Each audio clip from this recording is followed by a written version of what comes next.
शिवसेना की स्थापना बाल ठाकरे ने की थी। ऐसा नहीं है कि उनके दौर में शिवसेना के नेतृत्व पर सवाल नहीं उठे या बगावत नहीं हुई। दो बड़ी बगावत तो बाल ठाकरे के दौर में भी हो गई थी, जब छगन भुजबल और नारायण राणे पार्टी से अलग हुए। लेकिन ये बाल ठाकरे का जलवा जलाल था कि शिवसेना और मजबूती से खड़ी हो गई। लेकिन अब ये दौर बाल ठाकरे का नहीं है, उद्धव ठाकरे का है। और उनके दौर में पार्टी में इतनी बड़ी बगावत हुई है कि उसकी उन्हें भनक तक नहीं लगी। ये बहुत बड़ी बगावत है और इसीलिए सवाल उठ रहा है कि क्या ये महाराष्ट्र से ठाकरे युग का अंत है? महाराष्ट्र का शेर यानी शिवसेना अब सिर्फ मातोश्री में कैद होकर रह जाएगा? उद्धव ठाकरे महाराष्ट्र के मुख्यमंत्री आवास के बजाय अपने घर मातोश्री में रहने का फैसला तो कर चुके हैं और उसे सही ठहरा रहे हैं और इसे साबित भी कर रहे हैं, जैसे उनके लिए पद कोई माने नहीं रखता। यही बात उन्होंने आज अपने पदाधिकारियों के साथ जो सम्मेलन किया था उसमें भी कही। इस मीटिंग में उद्धव और आदित्य ठाकरे दोनों ने बहुत इमोशनल स्पीच दी। पूरी रिपोर्ट आप देखिए, स्पीच को गौर से सुनिएगा।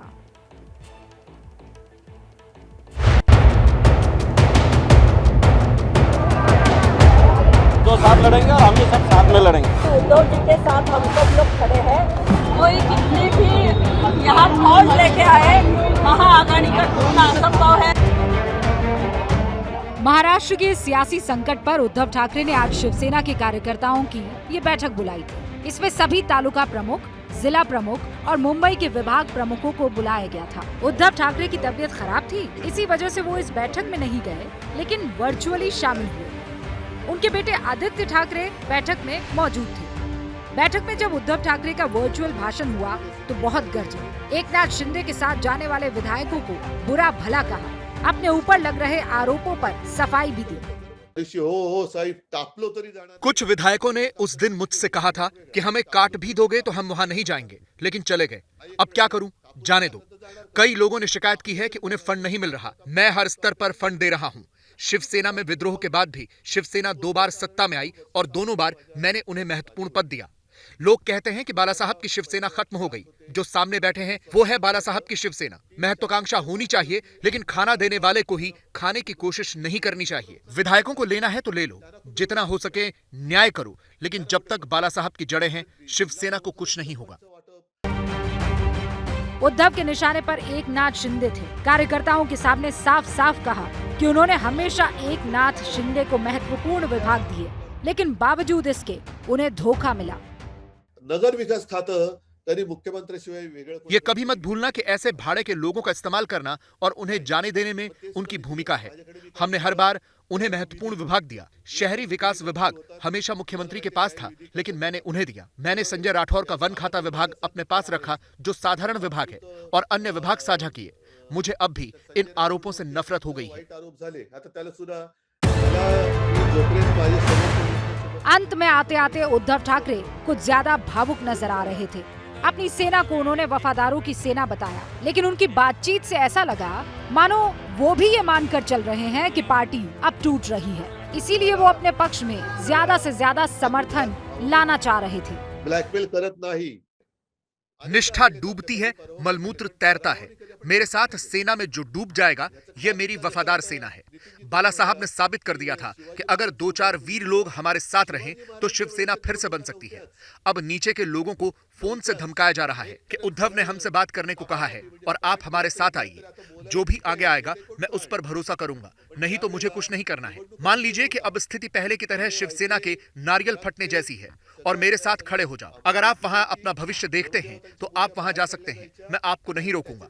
अगर आपको ऐसा लगता है तो मुझे अभी बताएं, मैं इस पोस्ट को खुशी से छोड़ने के लिए तैयार हूं। मगर आपको लगता है कि मैं शिवसेना चलाने में असमर्थ हूं तो मेरे पीछे बाला साहब की फोटो हटा दो और भूल जाओ कि मैं बाला साहब का बेटा हूं। जनता ही शिवरायाच्या सोबत राहिली। इससे पहले आदित्य ठाकरे का भी भाषण हुआ। उन्होंने भी एक इमोशनल स्पीच दी, बागियों को गद्दार तक कह दिया। आदित्य के भाषण में ये टीस थी कि उन्हें अपनों ने धोखा दिया। एक अशी व्यक्ती आणि थोडीफार टोळी त्यांची तसं असतं की जेव्हा असं काही पक्षात फूट पडते, विधिमंडळात फूट पडते। 2 दिन पहले जब हम वर्षा से निकले तो स्टाफ के हर सदस्य की आंखों में आंसू थे। सड़क पर खड़े शिव सैनिकों की आंखों में आंसू थे। उस समय मेरी मां ने कहा था कि अगर धोखा एनसीपी और कांग्रेस ने दिया होता तो बुरा नहीं लगता, लेकिन धोखा अपने आदमियों ने दिया है, जिनको हमने पाला था। एक तरह से ये भाषण फिलहाल तो हार स्वीकार करता हुआ भी दिख रहा है, लेकिन ये बात सच है कि उद्धव और आदित्य ठाकरे अपने विधायकों को अपने साथ नहीं रख पाए। भगवान श्रीकृष्णाने त्यावेळी भगवद्गीता सांगितली, तसं सांगितलं, कारण समोर कोविड काल में मुख्यमंत्री से नहीं मिल पाए लोग स्वाभाविक था। इन लोगों ने उनका फायदा उठाया। इतना सब होने के बाद भी उद्धव साहब ने भगवत गीता में जैसा कृष्ण ने कहा था कि किसी को न रोकें, जो जाना चाहता है उसे जाने दो। सब मानो प्राइस टैग लगाकर चले गए। उद्धव साहब ने कहा, जो साथ खड़े थे वो हमारे हैं, जो सामने खड़े थे वो उनके हैं। कोणी मतदान केलेलं आहे हे तुम्ही लक्षात ठेवलं पाहिजे। इस बैठक में मौजूद पदाधिकारी भी पूरी तरह से उद्धव की शिवसेना के साथ खड़े दिखाई दे रहे हैं। शिवसेना के इन समर्पित कार्यकर्ताओं को उम्मीद है कि अभी भी जीत उन्हीं की होगी। लोगों ने, सब पदाधिकारियों ने साहब को विश्वास दिलाया है कि साहब आप निश्चिंत रहो, जब जब शिवसैनिक के ऊपर जब भी संकट आता है तो संकट मोचक बन के हम शिवसैनिक आपके आगे खड़े हैं और खड़े रहेंगे। आप निश्चिंत रहो, फिर हम शिवसेना का खड़ा करने के लिए हमारा त्याग दे देंगे। आगे विधायकों के बारे में क्या कहा? मैं कहा विधायक जो गए उनका सोचने का जरूरत नहीं, फिर शिवसैनिक और विधायक ज्यादा से ज्यादा चुन के लाएंगे। घटना घटी है 4 दिन पहले, जो कुछ लोग पार्टी छोड़ के जा रहे हैं। ऐसी घटना इसके पहले भी 1992 में एक हुई थी, उसके बाद में 2004 में भी हुई थी।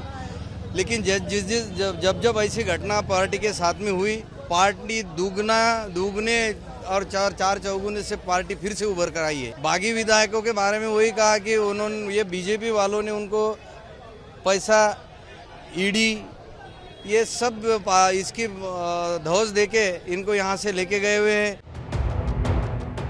कुल मिलाकर शिवसेना के सामने संकट बहुत गहरा है। ये बात पार्टी के कार्यकर्ताओं को भी पता है, इसीलिए वो ठाकरे परिवार के लिए अपना समर्थन दिखा और जता रहे हैं।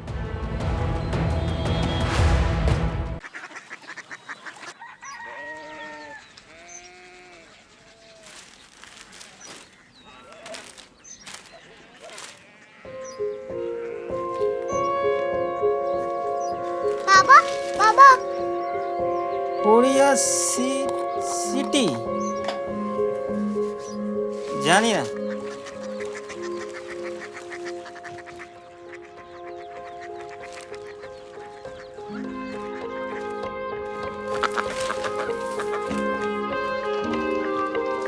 Korea city.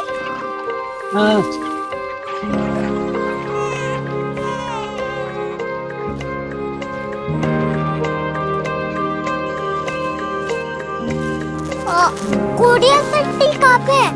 शहर अंग्रेजी लगे हैं।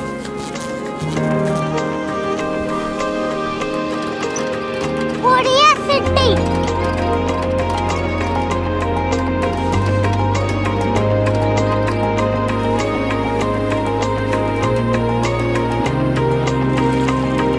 वो बहुत दूर है।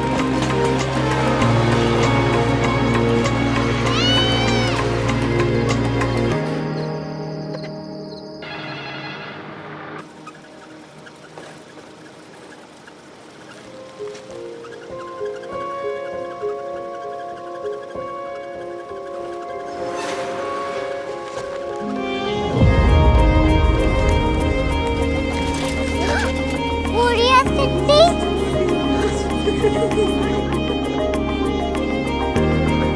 दुनिया कुछ लोग बड़े होते हैं। कोरिया सिटी कहाँ है? प्रोफेसर साहब को पता होगा। हो, ये छोटा वाला ग्लोब लगता है और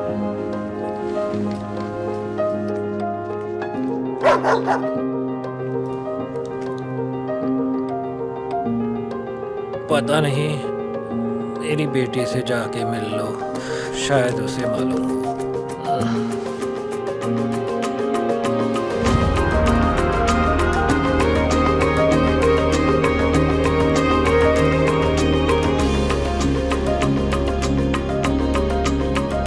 हाय, बाबा ने भेजा है। Come here.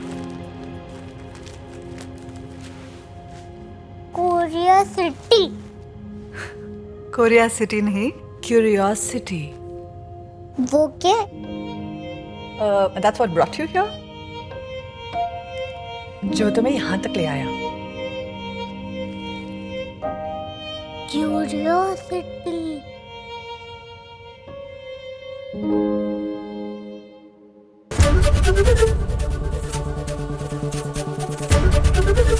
एबीपी न्यूज आपको रखे आगे।